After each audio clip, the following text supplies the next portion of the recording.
Olá, pessoal. Muito boa noite a todos. Sejam todos muito bem-vindos ao nosso webinar sobre ferramentas para a gestão de riscos. É uma imensa satisfação tê-los aqui com a gente, a todos os inscritos, a quem está nos acompanhando por nosso canal do YouTube, do FECSUF. Sejam muito bem-vindos. Essa é uma iniciativa da formação executiva da UF, a qual busca disseminar e compartilhar um pouco mais sobre temas relevantes na área executiva, e hoje estaremos dando destaque a ferramentas para a gestão de riscos. Muito boa noite a todos, sejam bem-vindos.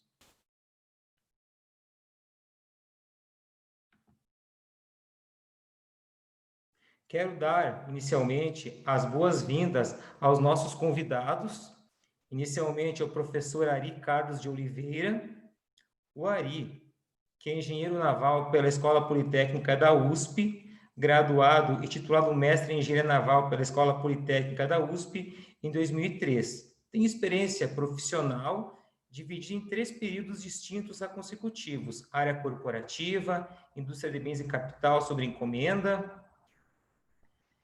Na área, foi sócio proprietário da empresa de alta tecnologia instalada CIETEC, que é um centro incubador de empresas tecnológicas da USP, entre 99 e 2000. Atuou também na área de consultoria e assessoria em engenharia, com a execução de vários projetos e acompanhamento de obras, de 2000 até os dias de hoje. Na área acadêmica, atuou no ensino, na FISP, Universidade Federal ABC, FMU e Unisanta, né? Trabalhou com disciplinas na área de estatística, gestão de projetos, manutenção, gestão de produtos, desenvolvimento de produtos também, estágio supervisionado, dentre outras atividades. Professor Ari, seja muito bem-vindo. Contamos também com a presença hoje do professor Henrique Martins Rocha, né? O professor Henrique Martins, o qual é doutor em engenharia mecânica, na área de engenharia de produção, né? Pela Universidade Estadual Paulista, Júlio de Mesquita Filho, com estudos de pós-doutoramento em projetos, né, o PDP, na mesma instituição. Mestre em Sistemas de Gestão pela Universidade Federal Fluminense, especialista em Finanças Corporativas pela Universidade Federal Rural do Rio de Janeiro e Gestão Empresarial, né, MBA, pela Fundação Getúlio Vargas, e em Gestão Pública Municipal pela Universidade Federal do Estado do Rio de Janeiro.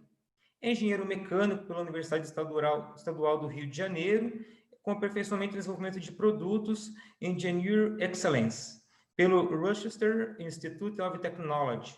Né? Atuou por mais de 25 anos no Brasil, Estados Unidos e Canadá, em funções técnicas em empresas como a Xerox, White Martins, dentre outras empresas de renome nacional e internacional também.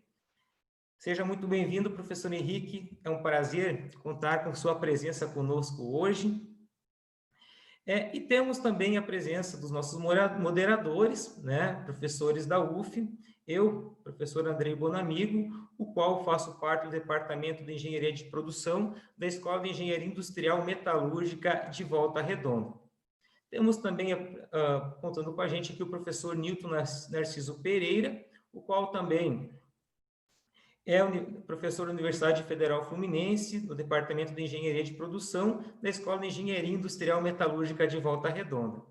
É um prazer contar com a presença de vocês hoje. Tenho certeza que será um momento de troca de informações, de ideias, de experiências, num tema bastante relevante e atual, que é a gestão de riscos.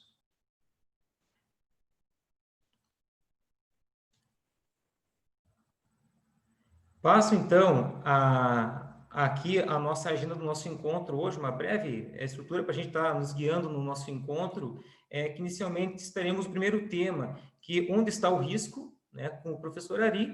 Em segunda, vamos para o tema 2, logo em seguida, com ferramentas e técnicas de gestão de riscos, com o professor Henrique Martins Rocha. Depois faremos um debate, tá, com os participantes, né?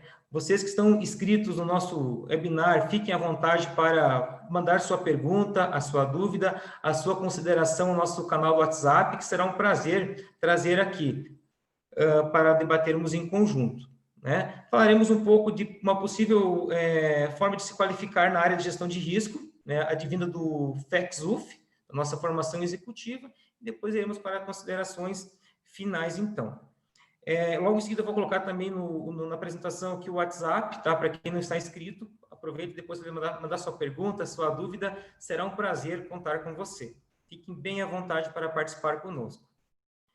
Passo, então, a palavra ao nosso convidado, professor Ari. Boa noite, seja bem-vindo.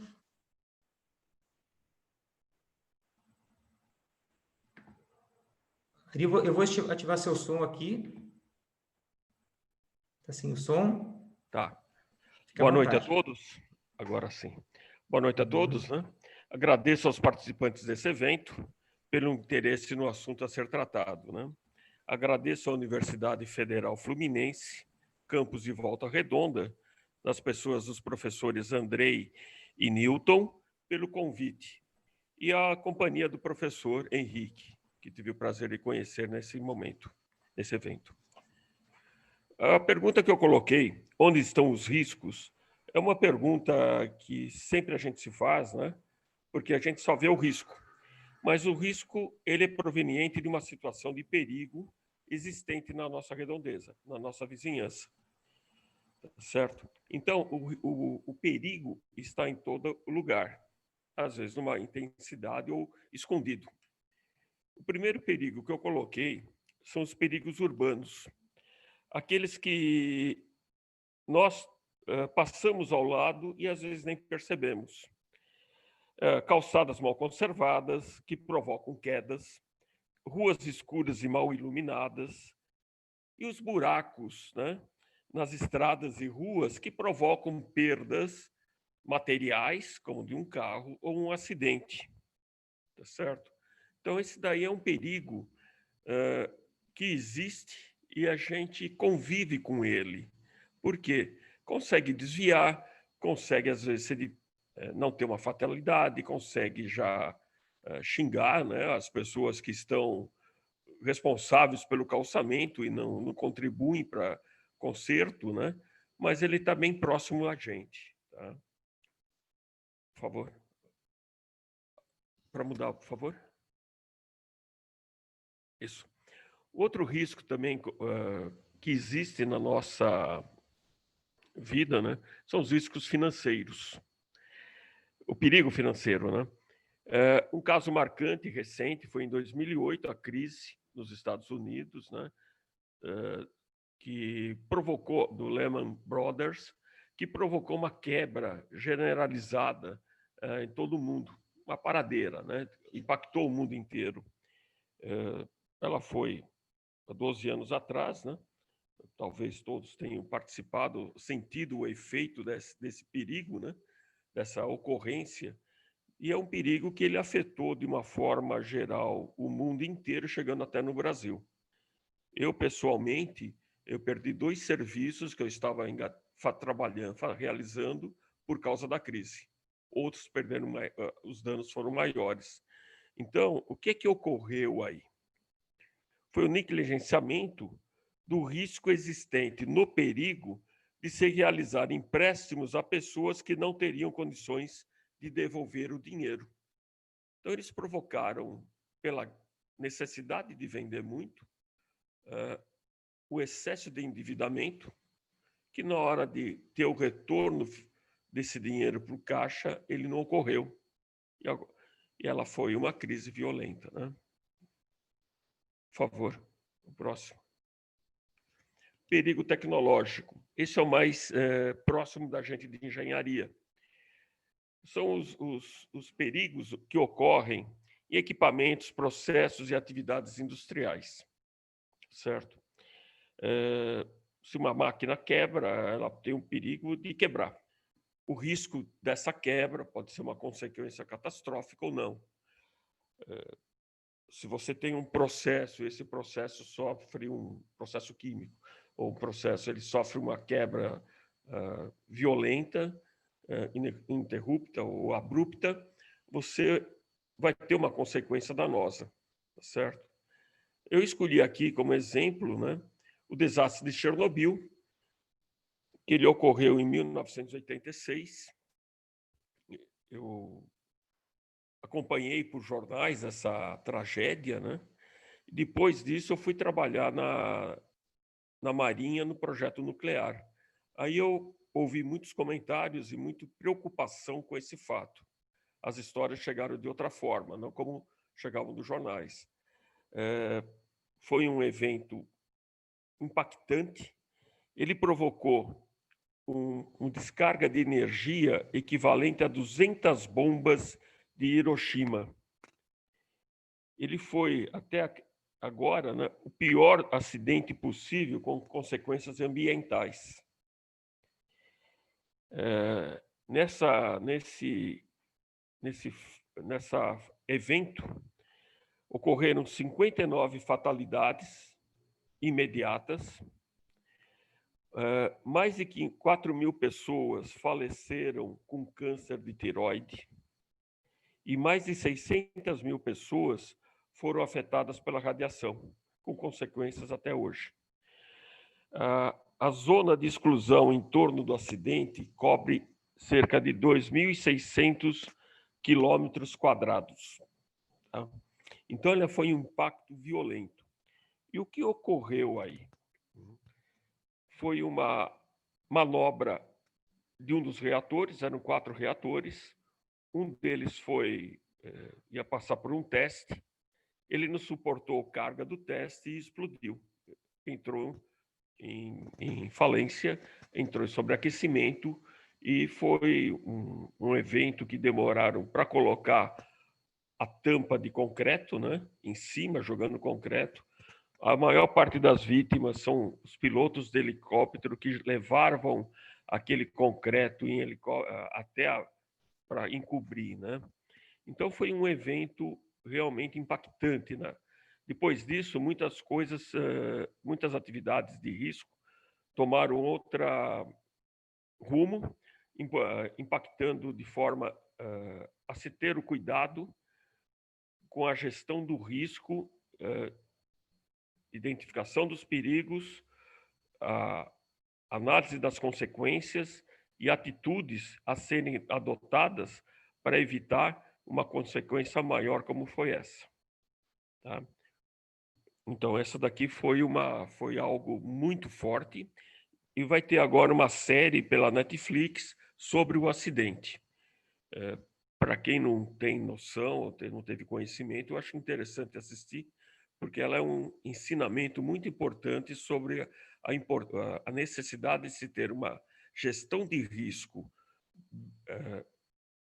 confiável e atitude para o risco também confiável. Não adianta você ter um estudo de risco e não ter atitude depois que ocorre a fatalidade ou a ocorrência do fato, né? Então, é muito importante isso. Por favor, o próximo. Alô? E, por fim, aqui o perigo químico. Isso aqui é muito mais recente, é de agosto de 2020. Foi a explosão no porto de Beirute, tá certo? Ela foi muito bem noticiada e a gente podemos ver aqui o que ocorreu no antes e no depois. O impacto dessa onda de choque, né, se espalhando pela capital, pela cidade, né, atingindo situações até 16 quilômetros, né, uma distância grande. Então, um impacto muito forte, né? Então, isso aqui é muito importante porque os portos, eles são pontos de concentração de alta densidade de carga. E aqui o inventário existente era muito alto, né? E estava, eu não vou dizer se estava abandonado, porque eu não tenho noção, mas ele estava concentrado no mesmo ponto. Tá? E aí o que ocorreu? Uma energia externa deve ter provocado a detonação desse inventário, né? E ele teve um impacto em grande área. Tá? Então, o que nós chamamos atenção é esse armazenamento em grande escala de produtos perigosos, né? E você, com isso, ter uma alta densidade de energia concentrada. O que causa mal é isso, né? Tá? Então, esse é um fato muito, não corriqueiro, né? Mas perigoso. Teve outras situações no passado que já ocorreram isso. Bhopal, na Índia, foi um exemplo de produto químico de alta inventário acumulado no mesmo lugar. Quando houve a saída do produto, né, tinha uma grande quantidade, um volume de material a ser colocado, tá bom? Então, o armazenamento é muito importante aqui nos portos. Por favor. Próximo. Por fim, eu montei um quadro aqui sobre o que seria a gestão de riscos, né, com a definição de gestão. Que gestão é uma atividade que visa fazer com que os seus objetivos sejam alcançados, né? Então, gestão, eu vou controlar algo para atingir um determinado objetivo, com eficiência, né?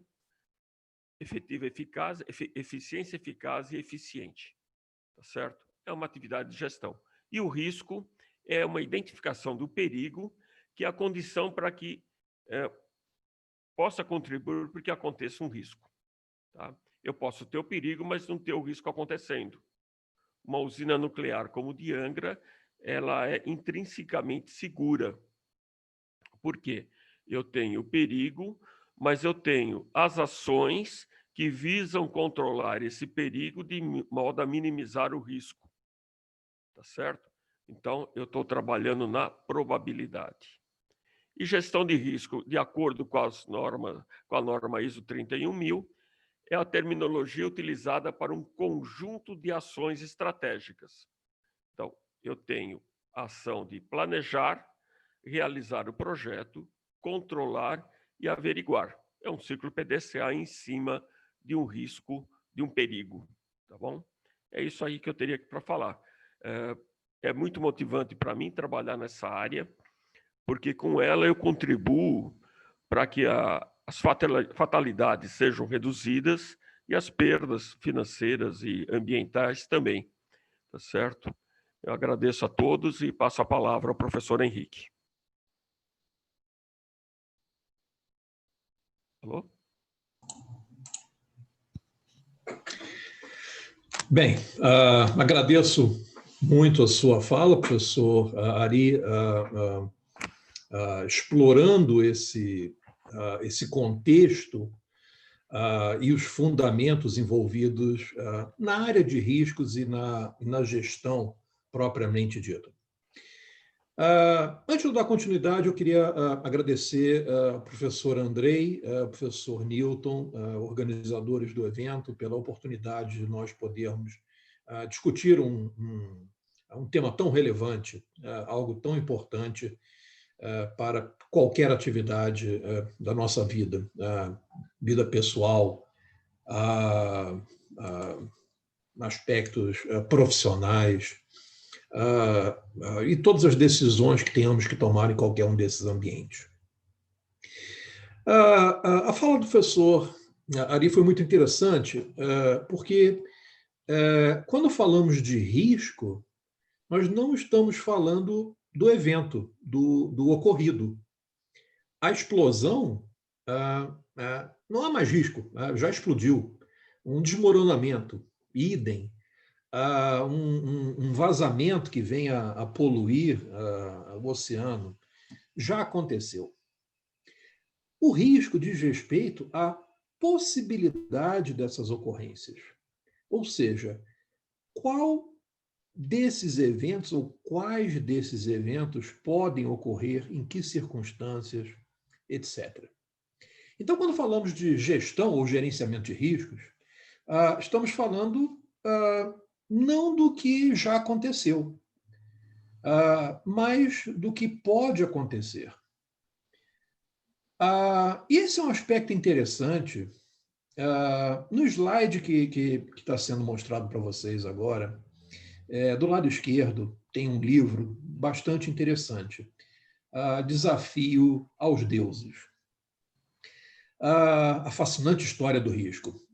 É um título um pouco estranho, né? Deuses, risco. O autor ele relata todo um aspecto histórico do que conhecemos hoje como gestão de riscos ou gerenciamento de riscos. E ele relata que, curiosamente, esse é um tema, se analisarmos a história humana, é um tema relativamente recente. Por quê? O ser humano, ele acreditava que o destino dele e tudo que ocorria em volta ocorria por vontade divina. Então, vamos trazer para o mundo atual, né? Mantendo essa linha de pensamento. Se houve um desmoronamento, foi vontade divina. Se houve uma explosão, foi vontade divina. Se houve um vazamento, rompimento de uma barragem, foi vontade divina. Bem, não vamos questionar a vontade divina em si, mas o aspecto relevante é que o ser humano se colocava numa posição totalmente passiva, ou seja, como se ele não tivesse qualquer influência, qualquer ingerência sobre aquelas ocorrências. Então, não se trabalhava o que poderia acontecer no futuro, já que o futuro era algo que o ser humano não teria qualquer influência.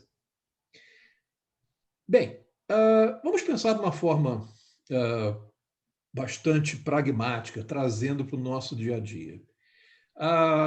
Se você atravessar a rua sem olhar para os lados, existe uma grande chance de você ser atropelado. Foi uma decisão sua de atravessar a rua sem olhar para os lados. Então, observe como é que, apesar da vontade divina, o ser humano ele tem a sua ação, tem a sua ingerência sobre o que pode acontecer. A decisão de atravessar a rua sem olhar pode ser o fator que venha gerar um acidente.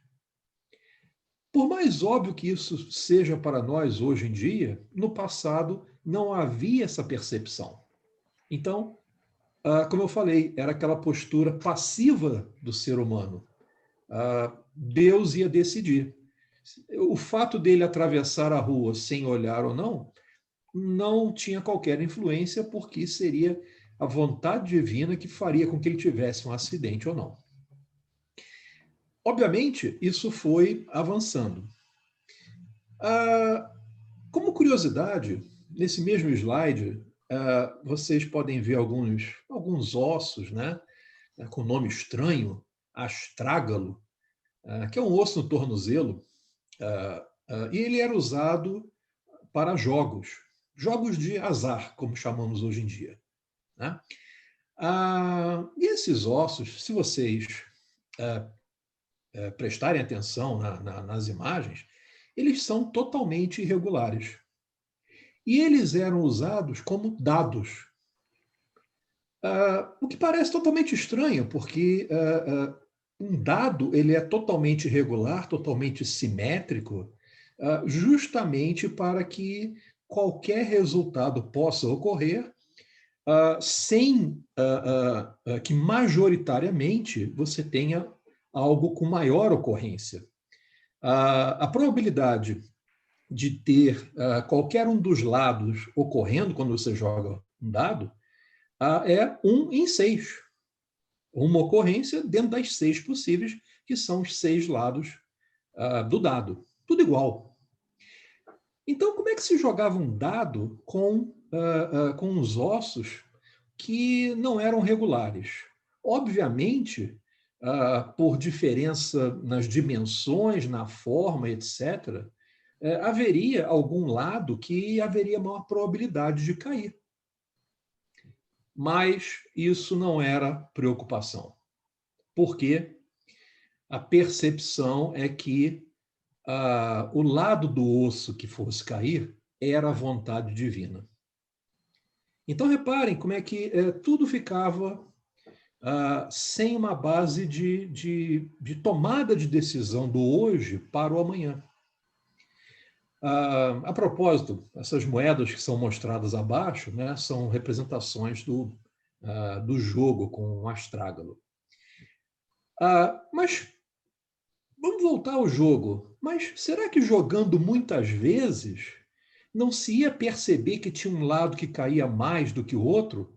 Né? Então, que seria mais sensato para o jogador, para o apostador, escolher aquilo que caísse com maior frequência? Não. Isso não acontecia. Por que não acontecia? Porque a crença era de que não havia qualquer outra influência que não fosse a divina.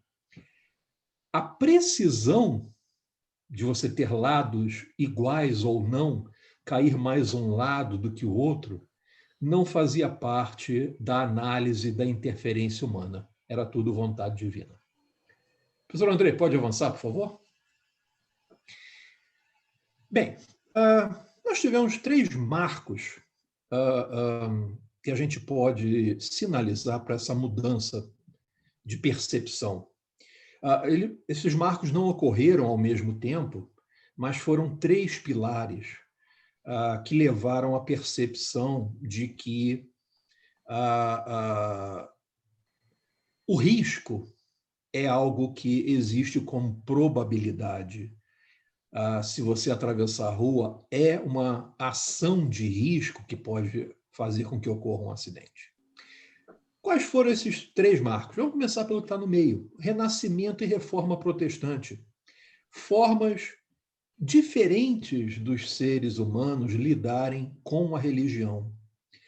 A percepção de que, apesar da crença de um ser superior, o ser humano tinha o livre-arbítrio e, consequentemente, as suas ações implicavam em resultados bons ou maus, mas implicavam. Ou seja, o ser humano não era algo totalmente passivo, ele participava do que ocorria, ele influenciava. Tá? Essa mudança de percepção, essa mudança cultural, começou a fazer com que as pessoas tentassem começar a trabalhar com previsões do futuro. Não estou falando de futurologia, bola de cristal ou qualquer coisa assim. E sim previsões que tivessem uma base matemática, a probabilidade de acontecer alguma coisa, a probabilidade de haver um acidente, um desmoronamento, etc. E aí entram os outros 2 pilares.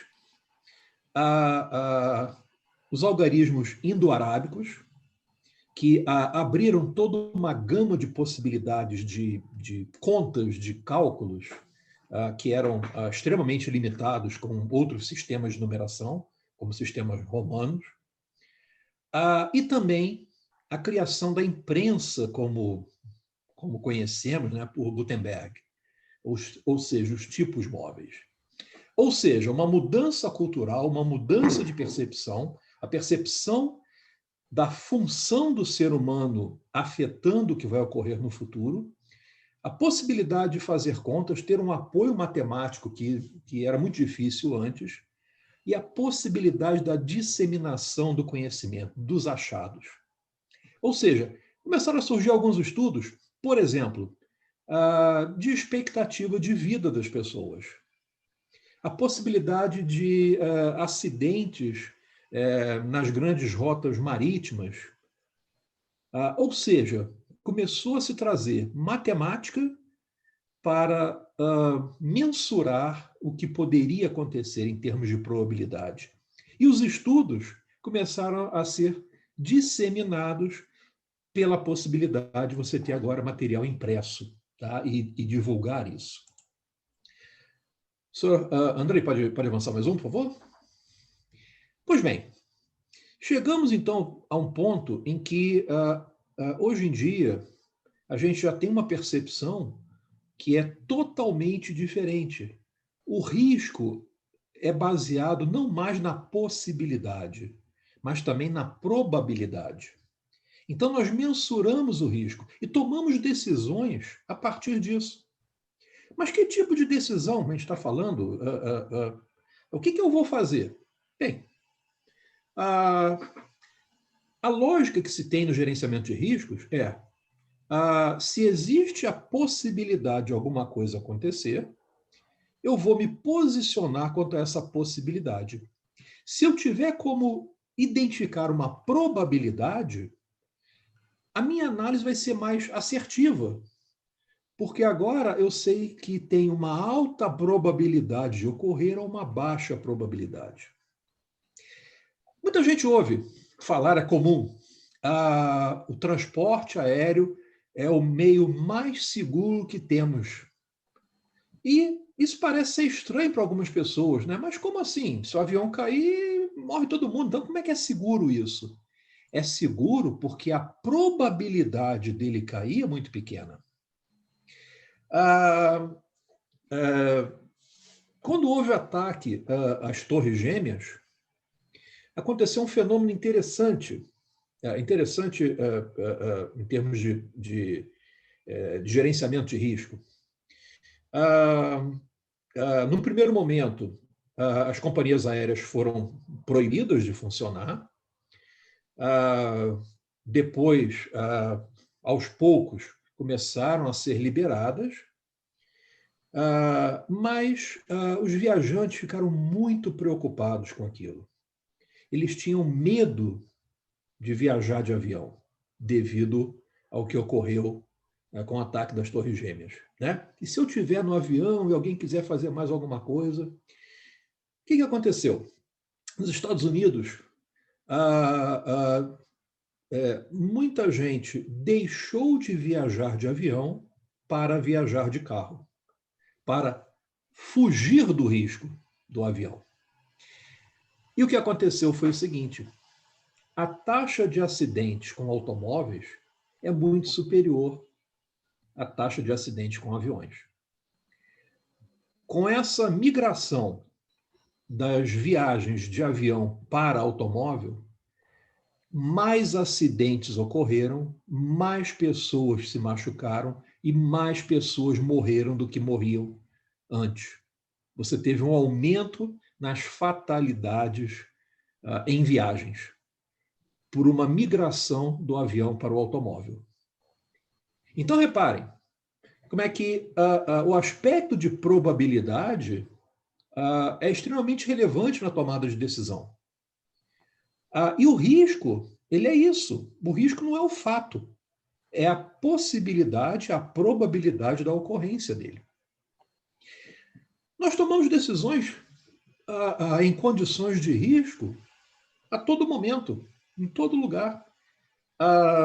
O ato de atravessar a rua, e obviamente não é mais o ato de atravessar a rua sem olhar, nós olhamos, mas a gente pode se distrair. Né? É uma possibilidade, existe uma probabilidade disso acontecer. Alguma coisa se distrair, você olhar para o outro lado e não perceber a aproximação de um veículo. Coisas mais simples até. Quando nós compramos algum aparelho para casa, algum eletrônico, né? É comum que a loja ofereça para a gente, por uma módica quantia adicional, a garantia estendida. Já aconteceu com vocês isso? Né? O que é a garantia estendida? Bom, se depois da garantia tiver um defeito, essa garantia estendida vai te proteger, você vai ter o aparelho trocado, consertado, etc. Desde que você pague esse pouquinho a mais. Né? A sua decisão de aceitar ou não a garantia estendida é uma decisão envolvendo risco. Ou seja, se quando vencer a garantia normal nada acontecer e eu tiver pago pela garantia estendida, foi um dinheiro que eu joguei fora, pagando por essa garantia. Mas se ocorrer, puxa, que legal que eu paguei a garantia estendida. Né? Porque agora eu vou poder ter o meu aparelho consertado, etc. Um aspecto importante que a gente tem no mundo atual é a percepção, agora, não mais somente da probabilidade, mas analisar também o impacto para isso. E aí eu coloco um outro livro bastante interessante, A Lógica do Cisne Negro, um título estranho também, né? Mas ele se justifica pelo fato de, por muitos e muitos anos,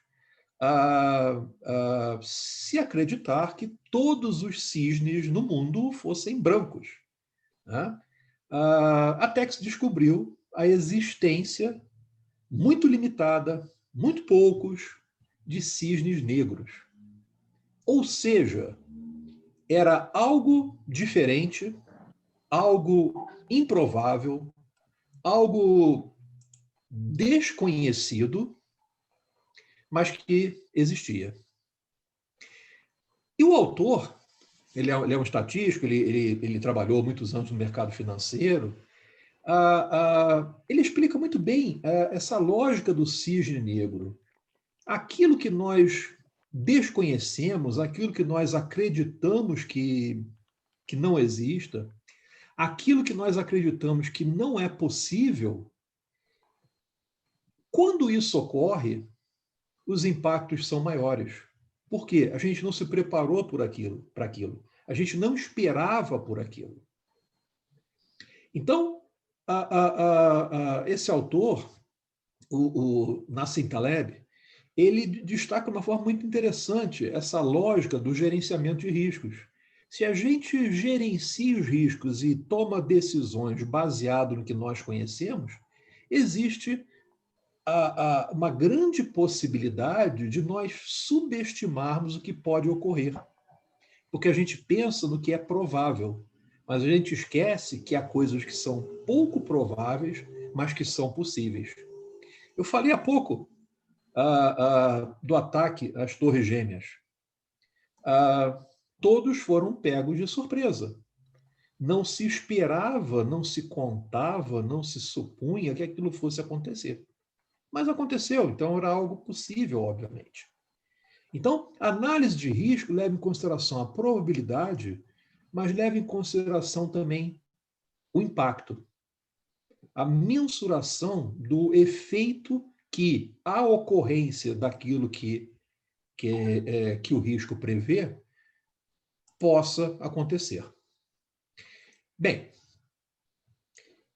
com isso, há alguns anos se percebeu que muitos estudos, muitas teorias, muitas formas de trabalhar relacionadas ao gerenciamento do risco, à compreensão do risco, à análise e às tomadas de decisões, eram temas espalhados que era difícil se ter uma linha mestra. Professor Andrei, você pode avançar, por favor?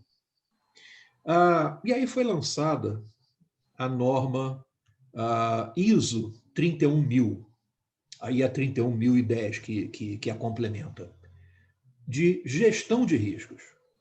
A 31000 é voltada a princípios e diretrizes, ou seja, o que é risco, o que é probabilidade, o que é impacto, o que é severidade, criticidade, como os riscos devem ser gerenciados pelas organizações, como devem ser identificados, como devem ser analisados, análises qualitativas, análises quantitativas, números, valores reais, em termos de impacto financeiro, em termos de, eventualmente, possíveis fatalidades, custos de reparo, etc.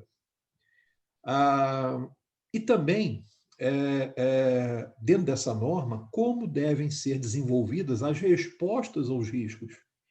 Quando eu falo de respostas aos riscos, a gente pode estar falando de alguma coisa em como evitar que aquele risco se concretize, como reduzir a sua probabilidade de ocorrência, tudo isso se for possível, se for aplicado. Como minimizar o possível impacto da ocorrência, ou seja, independente da probabilidade, caso ocorra, como é que eu posso minimizar isso? Prever até mesmo a possibilidade de nada ser feito, ou seja, assumir o risco. Se a gente voltar ao exemplo da garantia estendida, quando nós decidimos não aceitar a oferta da garantia estendida, é uma decisão que nós tomamos quanto ao gerenciamento de risco. Vou correr esse risco. Eu não vou pagar mais pela garantia estendida, vou assumir que esse risco pode se concretizar num dano ou não para o bem, mas é um risco que eu vou assumir. Percebam, não há a lógica do gerenciamento de riscos não é evitar todo e qualquer risco. É analisar, é tomar decisões. Em alguns casos, até mesmo não fazer nada. Tomar a decisão de não fazer nada é diferente de não analisar. A análise foi feita e a decisão foi tomada. Não, eu vou correr esse risco, eu convivo com ele, eu aceito esse risco. E o complemento da norma 31.000, que é a 31.010, também gestão de riscos, mas agora voltada a técnicas para avaliação. Na realidade, apesar do título ser técnicas, entendam como sendo ferramentas e técnicas. Então, a norma 31.010, ela lista 31 diferentes ferramentas ou técnicas que podem ser utilizadas, que devem ser utilizadas, para nós avaliarmos o risco, para nós podermos desenvolver um processo que nos permita tomar decisões assertivas a partir dessas análises. Que não sejam decisões baseadas no eu acho, né? Alguma coisa que dê mais robustez a esse processo decisório. Algumas ferramentas, boa parte delas, são ferramentas que a gente utiliza em atividades diversas, como brainstorming, como diagrama de causa e efeito, mas há outras ferramentas mais sofisticadas, como análise de sinal-ruído, ou seja, se alguma coisa perturba o funcionamento de um sistema, quais os possíveis efeitos daquela perturbação, métodos de análise de confiabilidade humana, ou seja, como o ser humano pode errar ou falhar, por exemplo, na operação de um equipamento, alguma coisa assim, e que venha a gerar um risco que possa causar um acidente, algum dano, algum impacto dessa forma. Então, esse rol de ferramentas, e pode parecer estranho, nossa, 31 ferramentas, como é que a gente usa isso tudo? Não, não é assim também, não tem que usar 31 ferramentas para se analisar, né? Essas ferramentas, elas são alternativas, são opções, são possibilidades que nós vamos utilizar para a análise dos riscos conforme conveniência, conforme necessidade, conforme a natureza do risco e do contexto que nós estamos trabalhando.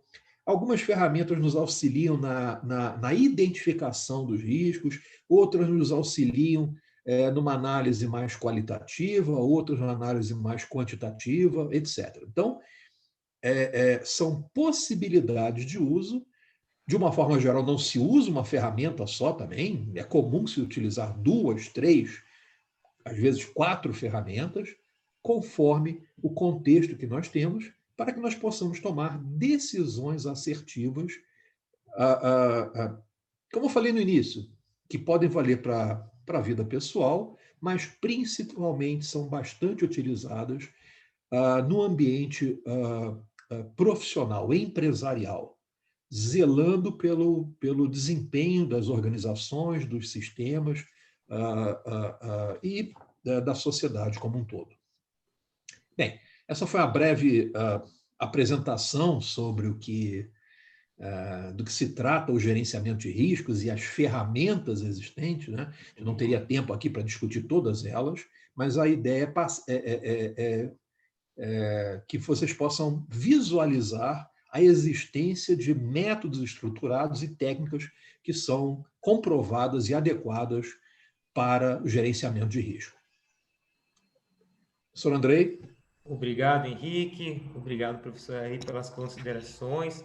Muito importante, de extrema importância para nós. Vamos agora abrir esse momento para quem está nos acompanhando e para o nosso canal do YouTube, do FECSUF, para que envie sua pergunta, suas considerações. Eu já vi que recebemos algumas perguntas aqui, né? Está aqui na tela o WhatsApp, para quem queira estar anotando e mandando mensagem. Né? Para quem está inscrito, já que se inscreveu antecipadamente para o evento, já recebeu o nosso contato com acesso ao webinar, pode mandar por lá a pergunta também, a gente vai estar colocando em seguida para os nossos convidados. Convido o professor Newton para que faça parte com a gente aqui, que possa fazer a condução desse momento. Newton, muito bem-vindo aí com a gente. Obrigado, professor Andrei. Em primeiro lugar, gostaria aqui de dar boa noite a todos os participantes, em especial aqui ao professor Ari, ao professor Henrique, né, que prontamente aqui aceitaram o desafio, né, que nós o fizemos para conversar conosco aqui um pouquinho sobre essa questão da gestão de riscos, né, das ferramentas para a gestão de riscos, porque nós sabemos que é uma disciplina muito importante no dia a dia das pessoas que estão nas mais diversas áreas e nas diversas atividades industriais e também do setor de serviços, né? Geralmente, a gente atrela sempre a questão do gerenciamento de risco a quem está na indústria, mas acaba esquecendo também que o prestador de serviço também enfrenta uma série de riscos no seu dia a dia, né? Então, e precisa monitorar e controlar isso. Então, por isso que eu acho que é um tema de extrema importância que deveria ser de conhecimento assim amplo para todos nós, né? Como nós podemos aí aplicar essas ferramentas. E tanto o professor Ari quanto o professor Henrique trouxe aqui para a gente vários exemplos muito interessantes, né, que nos auxiliam agora aqui nesse momento curto, né, de debate que nós temos, né, de uma conversa, né, um momento muito curto, porque a ideia principal é que depois a gente possa desmembrar isso com mais tempos, né, nos nossos próprios cursos também que a gente vai fazer sobre essa temática, né? Mas eu gostaria já de ser bem provocativo, acho que a gente não tem muito tempo a perder aqui, e vou ser bem provocativo. Primeiro, vou fazer uma pergunta para o Ari, que pode também o professor Henrique ficar à vontade aqui para responder e participar, né? Mas, Ari, eu achei muito interessante os casos que você mostrou, né? Principalmente o caso de Chernobyl, né? O caso de Chernobyl, ele trouxe para nós ali um grande aprendizado, né? Do ponto de vista dos impactos, né? Daquele acidente, né? Principalmente para quem utiliza a energia nuclear. E depois, em 2011, nós tivemos aquele caso de Fukushima, no Japão, que também foi um caso emblemático e mudou um pouco do contexto do uso da energia nuclear em algumas partes do mundo, principalmente na Alemanha, né? Um fato que a gente, mesmo distante, acompanhou assim, de certo modo. E o outro ponto, né, atrelado a isso, que aí já não está mais ligado à questão do ponto de vista de produção energética, mas o caso que você trouxe também, né, ligado mais à questão econômica em 2008, né, que foi aquela bolha no setor imobiliário nos Estados Unidos, né, que causou toda uma quebradeira do país ali. E eu gostaria de uma pergunta provocativa para vocês, é o seguinte: quais foram efetivamente os aprendizados, né? Toda vez que a gente está diante de uma catástrofe, né, a gente tira bastante aprendizado dela, né? Então, pegando o gancho que o próprio professor Henrique colocou, bom, toda vez que o risco de você sofrer um acidente andando de avião é infinitamente menor do que você andando de carro, né? Porque a gente observa que toda vez que acontece um acidente de avião, por exemplo, aqui no Brasil, o CENIPA já rapidamente vai lá investigar as causas daquele acidente e já se desenvolve uma norma, já se desenvolve uma regra para tentar coibir que acidentes daquela maneira eles ocorram novamente, ou você tenta criar um sistema mais redundante.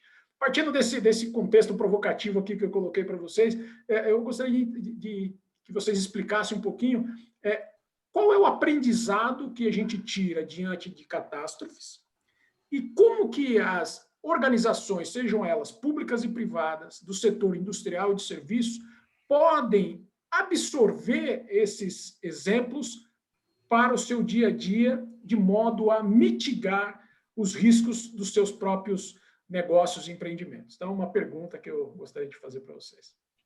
Meu Deus do céu. Vamos lá. Olha, o aprendizado sempre existe quando acontece algum erro, né? Eu trabalho na minha linha de pesquisa particular sobre o aprendizado a partir dos acidentes, onde cada acidente é uma fonte de aprendizado. A gente chora os mortos, isso é inevitável, paga os prejuízos e estuda o que ocorreu para que não ocorra de novo, tá certo? É uma medida, é uma visão pragmática. Chernobyl, ele foi um impacto muito violento, mas depois, quando eu fiz o meu mestrado, eu estudei segurança de reator nuclear. E estudei a solda do elemento combustível, tudo isso. E na história que eu contei para a introdução da dissertação, eu fiquei chocado, porque a operação de usina nuclear causa muito pouca acidente fatal. Os acidentes fatais ocorriam, se você contabilizados, usina de carvão, a mineração de carvão. Por quê? A usina nuclear ela é intrinsecamente segura. Você tem a proteção primária, que é o reator, o invólucro onde está a pastilha de combustível.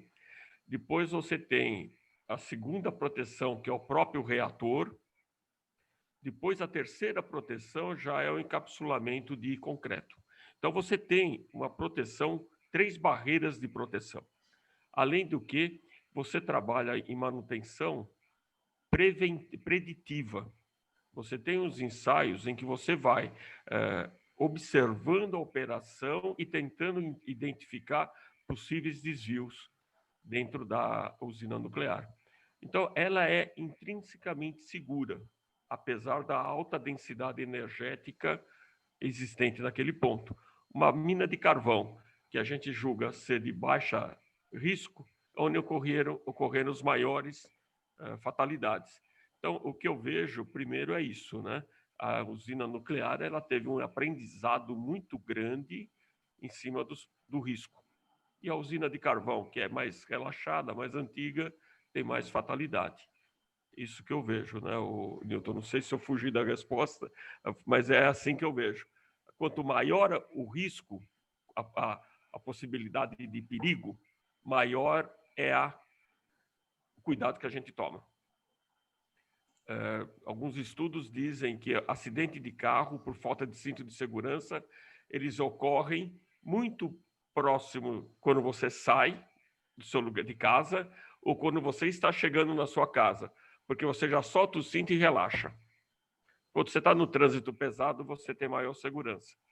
Então, às vezes, conhecer o perigo, a intensidade do perigo, a consequência que ele pode ter, é um fator de segurança para mim.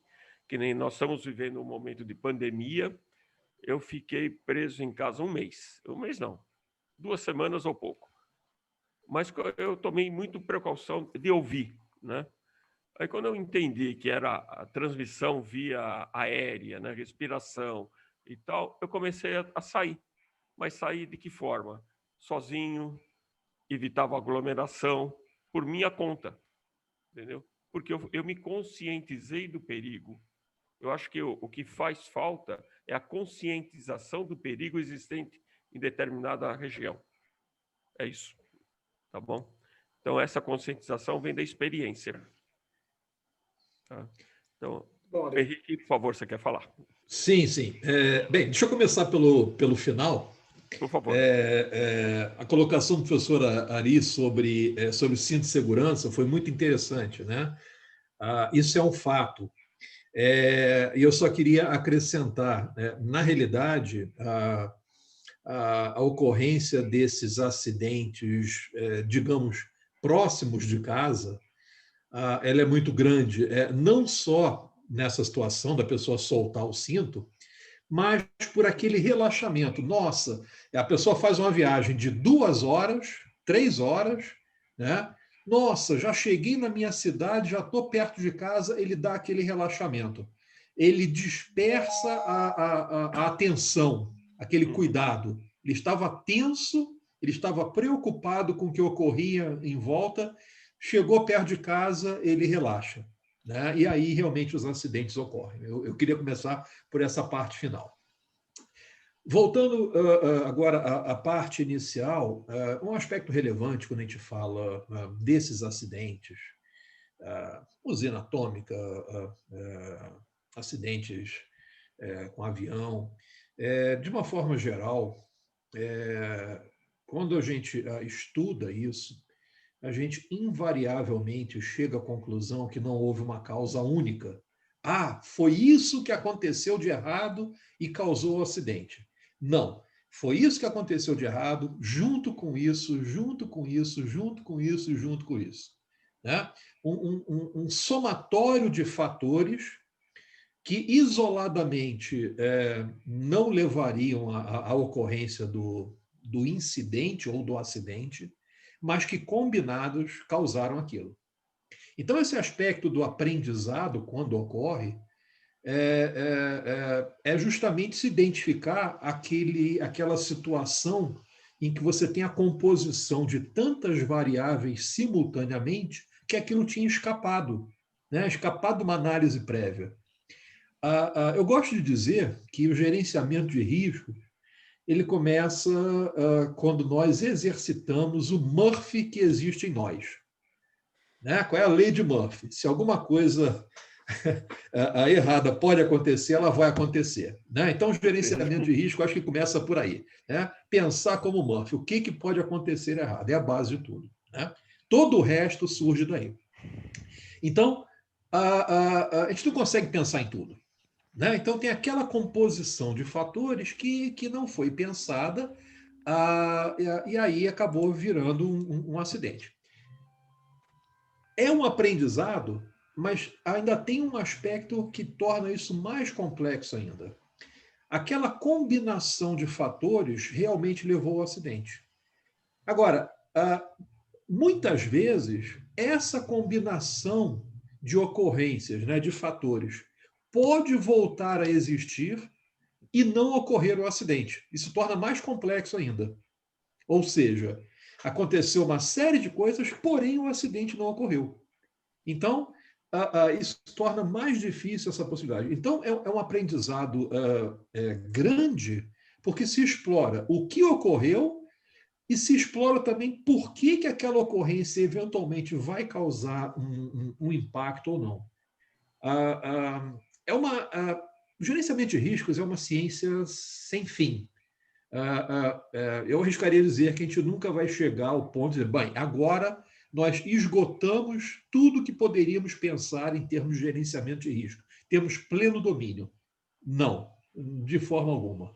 É um aprendizado, de fato, diário, porque sempre alguma coisa nova vai surgir. Algo que não existia antes ou algo que existia e desconhecíamos. É mais ou menos como a lógica lá do cisne negro. Né? Tem um peso bastante grande nisso. É isso. Obrigado, professor Ari, professor Henrique. Né? Temos uma pergunta aqui, algumas perguntas, né? A primeira aqui que a gente tem aqui no YouTube é o seguinte: para riscos ocupacionais, também podemos usar a ISO 31000?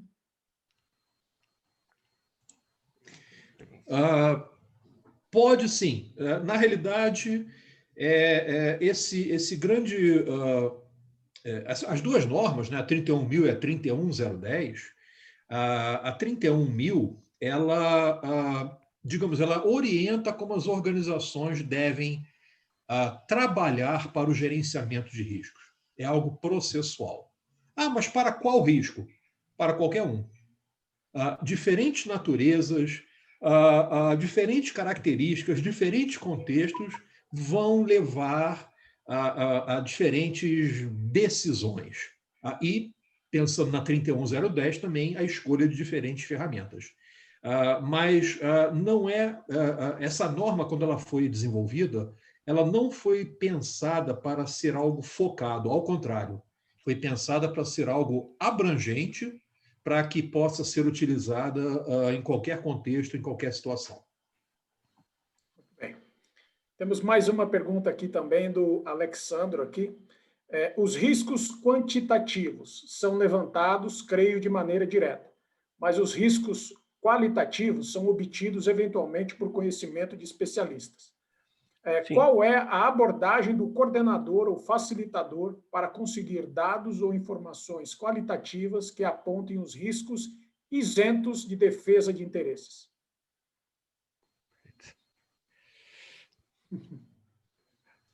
Professor Ari, posso começar por aí?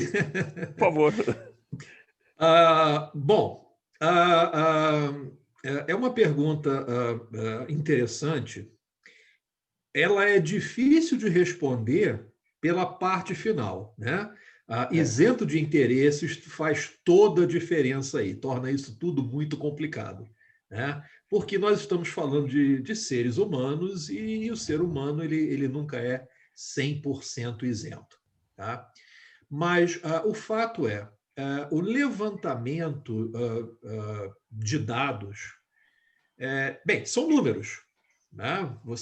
Eventualmente, você consegue identificar uma probabilidade com base em dados históricos. Então, estamos falando de fatos, de dados, números, né? Não há muito questionamento.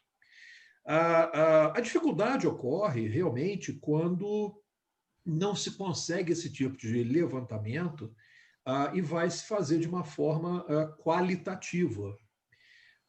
E nesse sentido, a pessoa responsável, o gerente do projeto, o gestor da área de riscos, ou seja, qual for a função da pessoa, ela precisa capitanear todo esse processo pensando de uma forma bastante aberta e bastante, digamos, firme no direcionamento dos envolvidos. Porque, veja bem, não estamos falando de identificar de quem foi a culpa do que já aconteceu. Né? O que já aconteceu é outro tipo de atividade. O que estamos falando é o que pode acontecer no futuro e quais seriam as implicações e qual a probabilidade disso ocorrer. Então, vamos voltar àquela ideia do Murphy, né? Não deixa de ser uma forma de brainstorming. Né? O que mais podemos pensar que pode ocorrer? Eu assisti uma apresentação uma vez muito interessante sobre um mega projeto multinacional de construção de infraestrutura, em que um dos participantes levantou um risco que não havia sido colocado por ninguém mais. A pessoa colocou, vem cá, vocês listaram aí nos riscos, né, nas possíveis ocorrências, o sequestro do gerente do projeto. E aí ficou todo mundo olhando um para a cara do outro. O que é isso? Ele está brincando, né? E não, ele estava trazendo aquilo por conta de uma experiência que ele teve em outra empresa.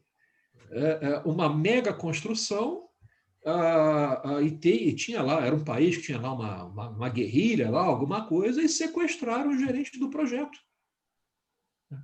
É pouco provável, algo que não se pensasse? Mas é possível. A gente não pode bloquear as possibilidades e, como se fala, tapar o sol com a peneira. São coisas que podem acontecer. Né? Essa preocupação de isenção, a isenção às vezes ocorre para o que, quando a gente está analisando o que já ocorreu, que tem uma forma de pensar um pouco diferente. Pensar o que pode ocorrer no futuro exige uma outra forma de raciocínio. Professor Ari. Primeiro, boa noite. É Alessandro, né, que fez a pergunta, é isso, né? Isso. Quando nós envolvemos seres humanos, existe uma imponderabilidade na conduta.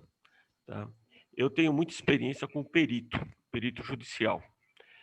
E nessa área, você tem que ser muito equilibrado, porque dependendo do valor, você recebe cantadas, assim, né? Falar o português, claro. E eu tenho um caso, eu não vou falar as empresas, mas uma advogada me ligou Ela falou, engenheiro Ari, eu gostaria de conhecer um pouco sobre engenharia naval. Uma advogada com uma voz sensual, tá certo? Aí você fala, meu Deus do céu, vai cair isso no meu colo, né? Eu fui pronto e rápido, eu respondi para ela, olha, minha senhora, a senhora é advogada, eu sou engenheiro. Nossas linguagens são distintas. Eu solicito que a senhora faça a sua pergunta ao engenheiro, ao seu perito auxiliar, que é tal pessoa, e ele me repasse a pergunta. Aí eu respondo para ele, porque eu e ele conversamos a mesma língua. Tá certo? Foi a única vez que eu recebi esse tipo de insinuação. Então, depende muito de quem está julgando, né? Realizando o serviço. Na área de análise de riscos, e a perícia é uma parte dela, né? Porque a perícia ela verifica já o fato ocorrido. Então, você tem que ser não, você deve ser, né? Ético e equilibrado. Você não pode ser tendencioso, porque se você for tendencioso, você está fugindo do seu papel, tá certo? Então, eu nunca vislumbrei na minha carreira de perito essa possibilidade, tá? Quando resvalou em mim, eu saí. Eu não entrei na conversa. Aí vai muito da ética pessoal de quem está fazendo o serviço. Agora, a análise qualitativa, ela depende da opinião das pessoas. As que eu tenho realizado, eu procuro ter um time multifuncional e não só focado no problema, não seja só atuando onde está ocorrendo o problema, de fora também, para que eu tenha outras visões, como essa de ser sequestrado, né?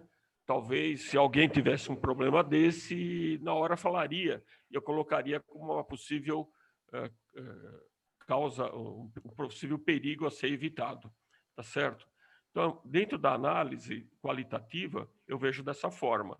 Você tem que compor um time multifuncional, tem que saber administrar os interesses das pessoas e quem está realizando a análise tem que comandar a reunião e não os participantes comandarem a reunião, tá certo? E você tem que ter o foco em obter respostas, sabendo filtrar. Então, existe uma necessidade de ter experiência para fazer isso. Tá certo? Você não aprende no livro, você aprende na vida. Tá? Esse é o que eu poderia falar da qualitativa. Quantitativa, com números, né, porcentagens, nós temos dados. Né? Você vai obter dados de falha. Obtém. Isso daí tem os livros, normas, a gente pode acessar. Mas o interessante seria, em cada situação, em cada instalação, conseguir ter o seu próprio índice, porque aí seria mais real. Você está trabalhando com a verdade de outro, não com a sua. Aí eu aconselho quem está gerenciando uma planta, né, tem um registro muito preciso do que está ocorrendo e conhecer seu produto. É a mesma coisa quando você está dirigindo um carro, né, um veículo. Eu pego meus carros, meu veículo, né, eu tenho um carro velho, usado. Tenho um Monza 91 e um Fusca 67.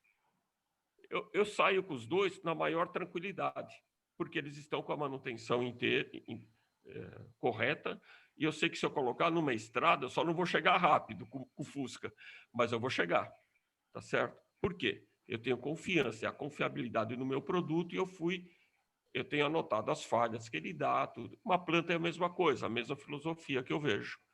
Então, você tem os dados de livro e os dados que você coleta ao longo da vida da planta. É isso, tá bom? Quanto à parte de ser ética, é complicado, muita gente não é.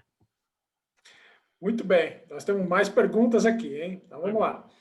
Qual a importância da certificação na área de gestão de riscos?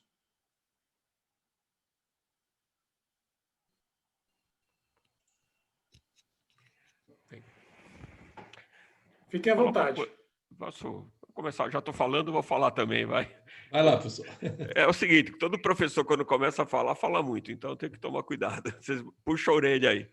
Então, assim, certificação é sempre importante, porque ela te dá um aval que você tem condição de fazer alguma coisa. Tá certo?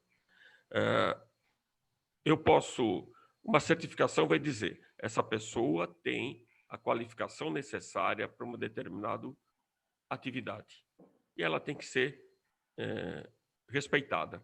E dentro da área de risco, eu acho que tenho certeza que ela é importante, porque ela envolve uma série de técnicas, apesar de você ter elas normalizadas e de domínio público, mas ela exige um conhecimento de causa e de experiência e equilíbrio para analisar problemas, tá certo? Analisar situações. Você, numa análise de risco, você não pode ser afobado, você tem que ser criterioso, você tem que ser preciso no que você está fazendo, observar detalhes, né? E então não é uma atividade que se faz como um louco, né? De qualquer jeito.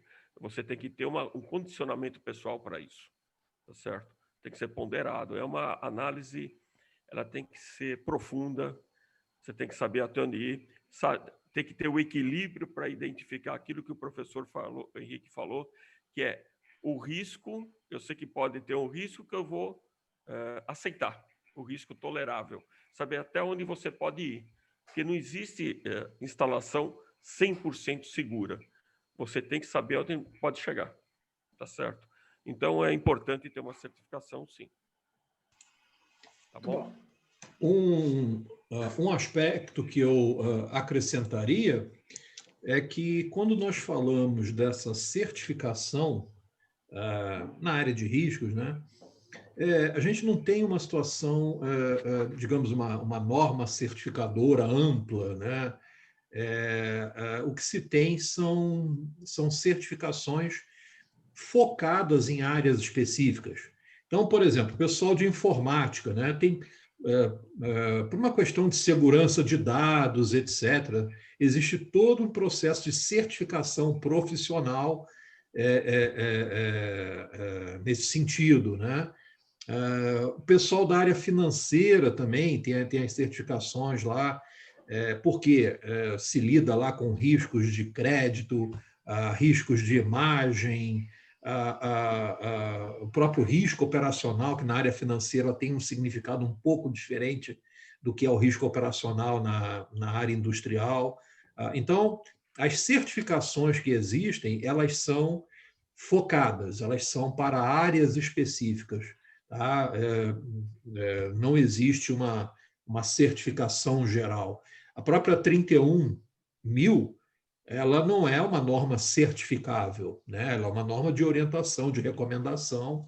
Tá? Eventualmente, algumas normas digamos, pegam carona nela, né? Então, por exemplo, se a gente pegar a ISO 9000, a série 9000, né? Em especial 9001, da versão 2015, ela já faz referência ao gerenciamento de riscos. Então, o que acontece? Você pode utilizar a 31.000 e a 31.010 como um apoio, um complemento à norma certificável da ISO 9001. Muito bem. Então, nós temos aqui mais duas perguntinhas e já estamos encaminhando para o encerramento aqui do nosso webinar, né? Então, temos uma pergunta aqui que é o seguinte: como convencer a empresa sobre a importância do gerenciamento de riscos? Posso começar? Pode, então. Eu quero começar por uma situação que eu estava ministrando um treinamento em gerenciamento de projetos. E uma das áreas do gerenciamento de projetos é o gerenciamento dos riscos do projeto, em que se trabalha muito ali esse aspecto de análise qualitativa, quantitativa, sendo que, quando a gente fala do gerenciamento de riscos em projeto, invariavelmente nós estamos falando de riscos relacionados ao tempo, ao cronograma, né, o projeto atrasar ou não, e relacionados ao custo, né, o custo total do projeto. Tá? Num patamar um pouco mais baixo também do escopo do projeto, mas principalmente esses dois. E eu, fazendo todos os cálculos lá a área de gerenciamento de riscos em projetos é muito interessante, que eles grosso modo, se converte tudo para dinheiro, né? Valor agregado, etc. Né? A medição de tempo é por valor agregado, ou seja, se consegue trabalhar muito bem porque se traz tudo para uma base única, né? Uma unidade única que é a unidade monetária. E fazendo cálculos lá de probabilidade de atraso no projeto, etc., um profissional virou para mim muito preocupado e falou: professor, eu entendi, eu sei como calcular tudo isso, mas como é que eu vou chegar para o meu chefe e dizer que tem risco no projeto? Bom, vamos lá. Eu espero que o seu chefe não esteja esperando de você que você diga para ele que não existe risco, porque isso é impossível, isso é utópico, né? Então, você vai dizer para ele que sim, tem risco e o risco é de tanto, né? E aí ele toma essa decisão. Porque se você diz para o seu chefe que o projeto não tem risco, tá? Isso aí é uma falácia. Não existe absolutamente nada que não tenha risco. Então, acho que o convencimento das empresas é colocar de uma forma muito clara a ideia que tudo, absolutamente tudo, tem risco. E aí você pode pegar dois caminhos, né? Voltar, vamos lembrar do livro dos deuses, né? Voltar lá aos primórdios, né? Em que o ser humano é totalmente passivo e as possíveis ocorrências serão tão somente por vontade divina e você não faz nada. Ou você assume a sua posição de empresa, de que reconhece que os riscos existem, analisa os riscos, identifica, mensura e toma decisões a partir daí. Tem uma lógica, a gente pode colocar assim, uma lógica racional e uma lógica que a gente acredita que tudo no final vai dar certo, né? que as coisas erradas não acontecem, é só a gente ter fé que tudo vai funcionar muito bem. Professor Ari? Realmente, né? Como que foi a pergunta mesmo? Como vai falar para o chefe que a operação tem risco, né? Maquiavel disse que o príncipe só gosta de receber notícia boa, né? Aí é complicado, né? Porque ele vai ter que um dia encarar a realidade. E pode ser que ele encare a realidade a hora que ocorra uma catástrofe, né? Então, a melhor coisa é dizer a verdade, né? Não tem jeito, não tem... Eu trabalhei numa empresa que o diretor-presidente falava assim para a gente, para todo mundo: se um dia você for para o cliente e resolver um problema e não souber o que falar, diga a verdade. Pelo menos você não passa por mentiroso. Você pode passar por incapaz, incompetente, tudo, mas você não passa por mentiroso nem se compromete demais. Então, aí é melhor falar do que passar por omisso, né? E falar. Agora, pegando do modo coloquial, né? Eu tive uma tia com 94 anos, um dia ela me liga: Ari, eu fui para Itapevi. Itapevi é uma cidade no Grande São Paulo, né? Ela morava na Moca. Falei: oxa, tia, só foi de táxi? Não, eu fui de trem. De trem? Mas como? A senhora foi sozinha? Não, Deus foi comigo. Eu falei: depois dessa eu vou acreditar em Deus, porque olha... Então, às vezes acontece, veio o cisne negro e não passou no trem que ela estava, né? Foi embora. Então, acontece, está na probabilidade. É 99% de ocorrer, 1% de ocorrer, né? 1% de não ocorrer, fica no 1%. Então, fica na sorte, né? Mas o correto é falar. Expor e de uma maneira clara, né?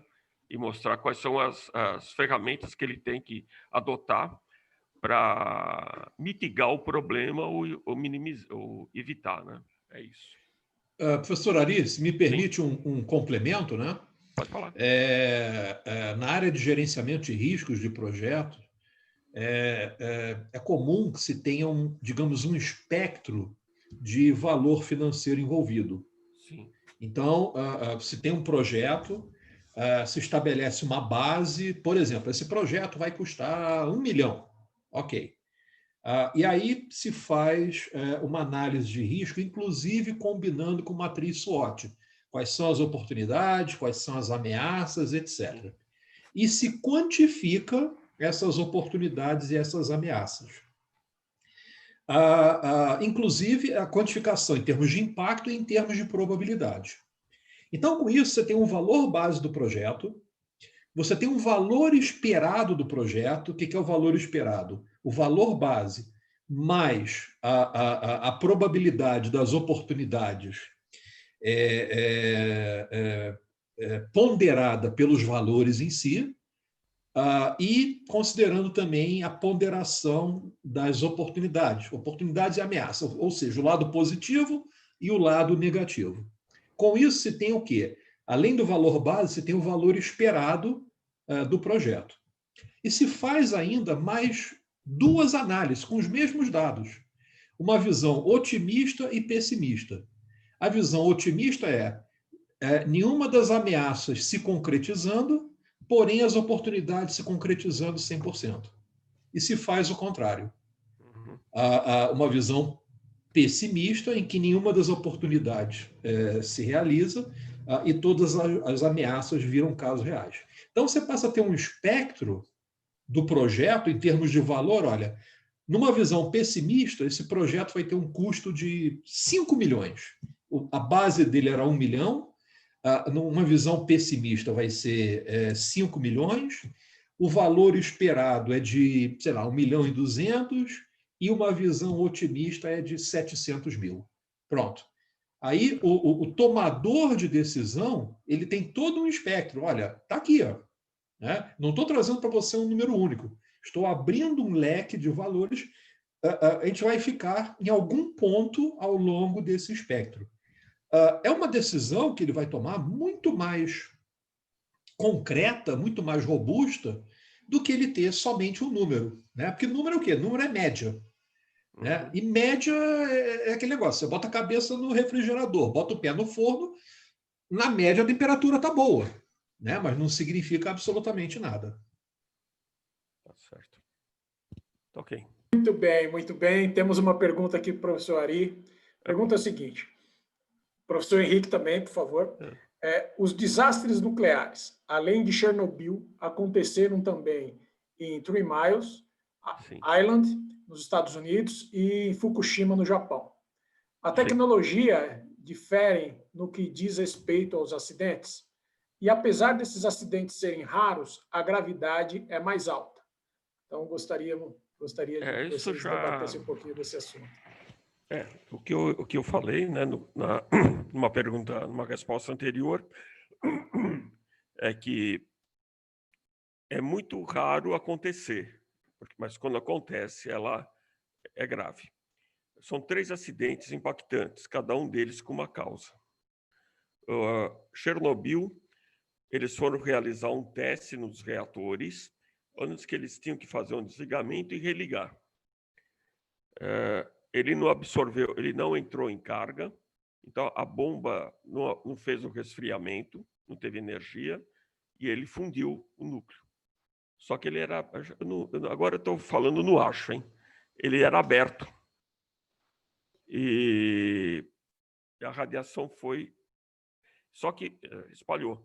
Só que aí é um problema que tem que se ter, é comunicação do risco. A comunicação tem que existir. Ocorreu, a informação foi segura. Então, o que aconteceu? Muita gente tentou, convivendo lá, não teve uma evacuação e aconteceram as mortes, né? E essas 58 mortes que eu falei, muita gente também, muitos foram os pilotos de helicóptero, pessoa envolvida no salvamento. Aí teria que olhar com mais cuidado, porque eu estou falando de memória depois de 34 anos, né? É muito complicado. Three Mile Island, ali ele não houve vazamento, houve um estado de emergência, e o que causou estresse foi que não houve uma comunicação correta no momento certo. E houve uma dúvida, demoraram um pouco para falar o que estava acontecendo. E aí o impacto não foi de fatalidade devido a um vazamento de radiação, porque ela ficou contida no vaso, e ela foi psicológico, né, no comportamental das pessoas que ficaram ansiosas e nervosas da população em volta. Foi nisso. Fukushima, o problema não foi o reator, foi um serviço secundário de resfriamento, que ele estava no subsolo da usina, e quando teve o tsunami, ele invadiu esse grupo, esse local de secundário, e ele não forneceu energia para o reator, tá certo? Então, não foi problema no reator, foi problema de instalação. Olha, eu estou falando isso de ver jornal, sem ler um repórter, tá? Então, foi isso que eu acompanhei. Então, são coisas assim, não é a operação da usina normal que entra em falência. Foram fatos ocorridos, né? Só Chernobyl que foi uma operação de ensaio, de teste, né? E que ocorreu o problema, tá bom? É isso. Henrique, você quer falar alguma coisa, por favor? Sim, complementando, né? Ajuda a minha memória aí. Não. A memória está boa. O que eu me recordo também é isso. Eu só queria destacar uma coisa que o professor Ari falou, en passant, né? Vou pegar o exemplo de Three Mile Island, né? Aquela indecisão, o que se faz, demora. A gente percebe essa situação de indecisão que se faz, sim, se a gente pode colocar dessa forma, uma falha no gerenciamento de riscos. Por quê? É o que a gente fala da resposta aos riscos, ou seja, o que se vai fazer, né? Tenho como evitar? Sim ou não? Tenho como diminuir a probabilidade? Sim ou não? Mas um aspecto é, em ocorrendo, o que eu faço? Ou seja, como eu diminuo a severidade, né? Então, o que acontece? Essa dúvida na comunicação, essa demora, ela não poderia ter ocorrido. Era uma resposta que precisaria ter sido mais bem desenvolvida, vamos dizer assim. E no começo da nossa apresentação, o professor Ari falou de uma forma muito apropriada quando ele falou do PDCA. Planejar, fazer, e aí você tem o quê? O verificar, o check do PDCA, né? No gerenciamento de risco, o que é o check? Vamos lá, enquanto você planeja uma resposta, né, o que fazer caso o risco se torne um evento, é teórico, né? Olha, se acontecer, eu vou fazer isso. Enquanto aquilo não acontecer de fato, ele continua na teoria. Quando ocorre, é o check do PDCA. Ali você verifica se aquela resposta estabelecida previamente é adequada ou não. Então, eu arriscaria dizer que, nesse caso, o check mostrou, olha, houve essa dúvida, demoraram. Então, isso levaria o quê? Ao próximo quadrante lá do PDCA, né? Agir para alterar, ajustar aquela contramedida porque ela não funcionou bem, tá? Foi planejado, quando ocorreu, o check mostrou que havia uma falha. Foi como eu falei antes, o gerenciamento de risco é um aprendizado constante, né? Sim. Muito bom, muito bom. Então, agora nós vamos passar para o nosso encerramento, né?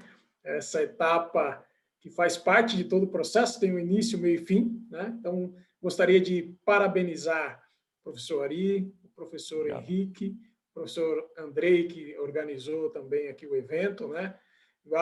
Vamos abrir aqui os 2 minutinhos finais para cada um dos nossos convidados.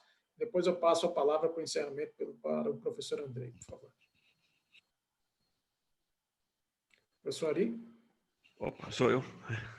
Olha, agradeço a todos aí o convite, a participação, a quem esteve acompanhando o nosso trabalho, né? Eu tenho nessa atividade de gerenciamento de risco e análise de riscos uma atividade como se fosse uma religião para mim, porque como engenheiro, que sou há 45 anos, eu tenho decisão, né, ou por obrigação profissional, evitar os danos, né? Então, essa atividade aqui é uma atividade que eu exploro a minha experiência de vida, sensibilidade e uma capacidade, e eu alimento, né? Estou aprendendo, né, as ferramentas a utilizar com aquela calma necessária para resolver um problema bem feito, tá certo? Eu gosto de falar sobre riscos, sobre acidentes, porque é uma forma de esclarecer o público e porque o que causa a fatalidade é a ignorância. Eu acho que a pessoa não pode ser ignorante no ambiente onde vive, no ambiente onde trabalha, ela tem que estar consciente dos riscos envolvidos e existentes, os perigos existentes e possíveis riscos desse acidente, desse risco, desse perigo, aliás. Tá bom? Agradeço a todos, um abraço, passo a palavra ao próximo professor Henrique. Muito obrigado. Muito obrigado, professor Ari. Acho que o professor colocou de uma forma muito interessante o impacto que há o desconhecimento, a ignorância, né? Ou seja, nós não temos controle absoluto sobre nada. Por isso que os riscos sempre existem. Aliás, né, não foi à toa que tem uma plaquinha aqui atrás, né? Isso foi proposital, foi escolhido a dedo. Nós estamos expostos a riscos maiores ou menores para absolutamente tudo. Ignorar a existência do risco, ignorar a possibilidade de eventos indesejados é fechar os olhos a uma realidade. Então, é extremamente importante ter essa consciência, né? Lógico, eu sou meio suspeito para falar sobre isso, né? Mas o gerenciamento de riscos é algo extremamente interessante, porque quando você identifica um risco, né? Quando você identifica ações sobre aquele risco, ou seja, sobre aquilo que não aconteceu, mas que você identifica a possibilidade e você estabelece o que fazer, tá, para evitar danos maiores, isso não tem preço, isso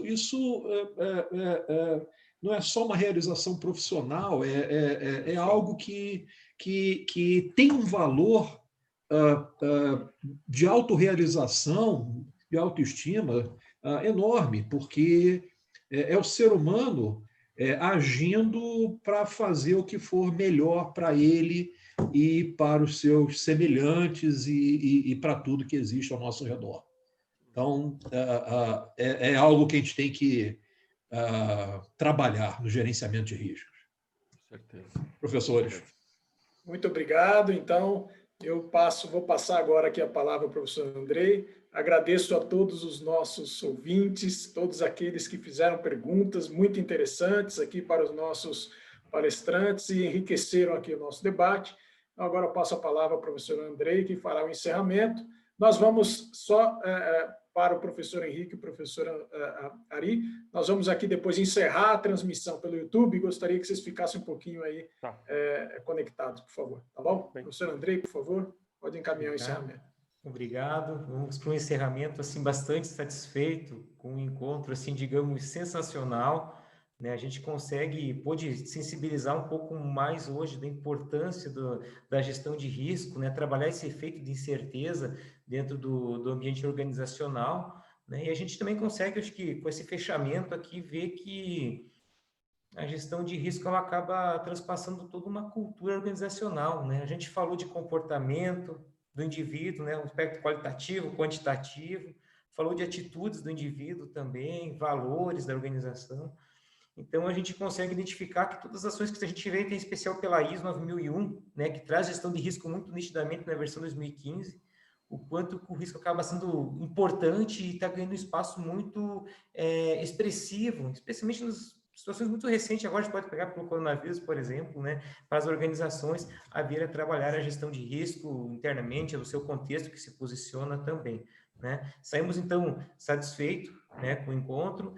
Aproveitamos para falar também que hoje foi uma pequena prova do que a gente vai estar vendo no curso de gestão de riscos da formação executiva, o qual iremos iniciar o nosso curso, né, no mês de março de 2021, né, estamos com as pré-inscrições abertas, quem queira saber mais pode fazer contato com a gente, e fica o nosso agradecimento, então, mais uma vez, ao nosso convidado, professor Ari, professor Henrique, professor Nilton, que esteve com a gente fazendo toda essa condução hoje, né, fica o nosso agradecimento em nome da UF, do FEX-UF, por essa excelente encontro, essa excelente noite de debate. A participação de todos que estão presentes com a gente no YouTube, muito obrigado também pelas perguntas, pelas considerações, elas foram de grande valor para aquecer o nosso debate aqui. Muito obrigado a todos, fiquem bem, uma excelente noite.